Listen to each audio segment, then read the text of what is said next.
సాయి సద్గతిని ఎలా ఇచ్చారో చూద్దాం. మహల్సాపతి సాయిని ఎంతగానో సేవించాడు. కొన్ని సేవలు అతడు మాత్రమే చేసేవాడు. ఉదాహరణకి ఎప్పుడూ సాయి వద్ద నుండే ఇటుకపై ఒక గుడ్డ, దానిపై దుప్పటి పరిచి పక్క వేయడం మహల్సాపతి మాత్రమే చేసేవాడు. అతనికి సాయి సద్గతినిచ్చారు. సెప్టెంబర్ 11, 1922 సోమవారం నాడు అతడు పూజ చేసుకుని, నేడు నా తండ్రి శ్రాద్ధానికి వంట త్వరగా చేయండి, నేడే నేను కూడా స్వర్గానికి వెళతాను అన్నాడు.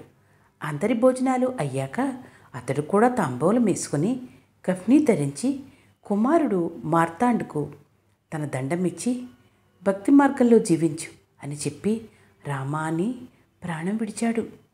అలాగే ఒకరోజు శ్రీమతి జోగ్తో, బాబా, తల్లి బాగా నెయ్యి వేసి పులగం వండి మధ్యాహ్న హారతి అయ్యాక మీ దొడ్డివైపు వచ్చే గేదెకు పెట్టు అన్నారు.